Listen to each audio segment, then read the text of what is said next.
यहाँ पर spending cuts का और ऑफ कोर्स टैक्स हाइक्स का। लेकिन नीरज जी हमारे साथ है। Neeraj ji good morning. अमेरिकी बाजार 314 पॉइंट टूटे और फिर आई रिकवरी, हुआ क्या है? यूजुअल सस्पेक्ट हमारे फेड के जो अधिकारी लोग हैं तीन लोग थे कल, तो तीन लोग थे, नील कश्करी थे, बुलेट थे और जॉर्ज थे।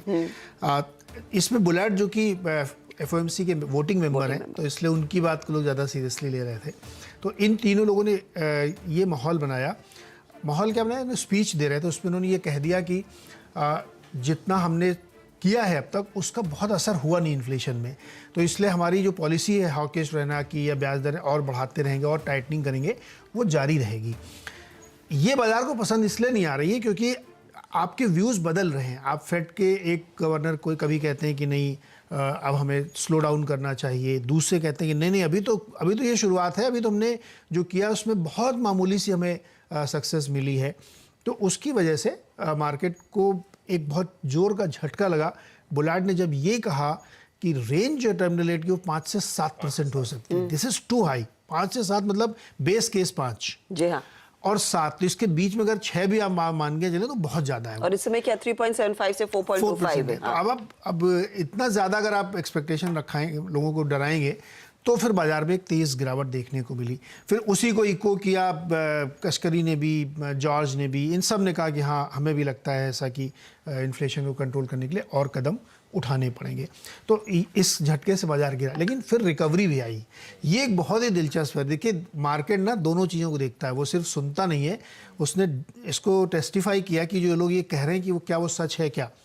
2 नंबर्स कल आए हैं यूएस में, बहुत इंपॉर्टेंट है। एक न्यू होम सेल्स का नंबर है जो बुरी तरीके से गिरा, एक्सपेक्टेशन से ज़्यादा गिरा है।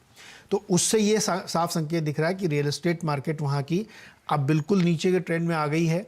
होम लोन जो 7 को पार कर गए थे वो अब 7 से नीचे 6.25 के आसपास आ गए, जो साफ दिखा रहा है कि अब ये सब चीज़ें नरम हो रही हैं। और दूसरा एक उनका जो मैन्युफैक्चरिंग नंबर आता है पीएमआई का, फिलाडेल्फिया इलाके का, जो आधे अमेरिका को कवर करता है, उसमें अनएक्सपेक्टेडली बहुत तेज़ गिरावट देखने को मिली है, जो स्लोइंग इकोनॉमी को इशारा कर रही है। तो अगर उनको लगता है फेड वालों को कि ये अभी काम नहीं कर रहा है हमारा, तो वो काम कर रहा है एक्चुअली, इसलिए ये कॉन्ट्रेरी हुआ और मार्केट वहाँ से ऊपर की तरफ आया। लेकिन इस पूरी स्टोरी में एक जो क्रूड वाली चर्चा है ना, वो एक्चुअली वो डिफरेंट एकदम स्टोरी है, उसको अलग नज़रिए से देखना चाहिए। वो है चाइना की तरफ से। कल क्रूड में जबकि सारे पॉजिटिव संकेत हैं, 5 दिसंबर से वो प्राइस कैप लागू होना है। ओपेक कह रहा है कि हम इंटरवेन करेंगे, यानी प्रोडक्शन और घटा सकते प्राइस मैनेज करने के लिए, मार्केट ठीक करने के लिए। कई जगहों पे छुटपुट हमले हो रहे हैं डिपोज में या रिफाइनरीज की तरफ। उसके बावजूद क्रूड गिरा है, कल 3.5-4% गिरा, $90 के नीचे चला गया है। तो वो चिंता आई चाइना की तरफ से, जहाँ पे कोविड के केसेस एकदम से बढ़ गए और 23,000 के दिन के हिसाब से निकले। तो लोगों को ये लग रहा है कि वहाँ की जो डिमांड है चाइना की, सेकंड लार्जेस्ट कंज्यूमर है वो गिरेगी तेज़ी से। तो इसलिए क्रूड के प्राइसेस कल बहुत शार्प फॉल दिखा रहे थे वहाँ पे, और 60,000 बैरल का अनुमान है कि पर डे के हिसाब से डिमांड घट जाएगी। तो इसलिए क्रूड में नीचे की तरफ रुझान बना, जिसका असर बाकी दुनिया के बाजारों में भी देखने को मिला कि जैसा पता नहीं क्या नरमी हो जाएगी ये हमारे, लेकिन ये बहुत पॉजिटिव है क्योंकि हमारी इकोनॉमी में ऐसे कोई संकेत नहीं है। और लेटेस्ट डेटा ये कहता है कि हमारा पेट्रोल और diesel consumption pre Covid level को बहुत अच्छे से पार कर चुका है, बहुत ऊपर जा चुका है। तो हमारे लिए तो बहुत पॉजिटिव खबर ये है, दुनिया के लिए या चाइना के लिए हो सकती है। तीसरा, आपको वो जो यूके में जो हुआ है वो एक पैनिक रिएक्शन है। विंडफॉल गेन टैक्स 4-5 साल तक चलता रहेगा, कंपनीज़ को हम और ज़्यादा टैक्स करेंगे जिससे कि इधर मदद कर सकें। क्योंकि उनका इन्फ्लेशन इतनी बुरी तरीके से बढ़ के आया, तो वो एक बहुत ही ऐसा प्लान वो लेके आए हैं जो सस्टेन नहीं करेगा। क्योंकि जब आपकी कंपनियों की हालत ख़राब हुई, देखिए कहना नहीं चाहिए लेकिन भारत में भी आपने वही कर रखा है, 24 रुपये लीटर के अंडर रिकवरी है जी। हाँ। तो आप या तो खुद दे दो मैं देखो, या मैं महंगा करके बेचूं। तो यूएस में अगर आप ये करेंगे विंडफॉल लगा कि उन कंपनियों को आप सिक कर देंगे, तो नहीं। मुझे ध्यान आता है कि एक्सॉन मोबिल, विंडफॉल यूके में किस कंपनी के हाथ आ रहा है अभी?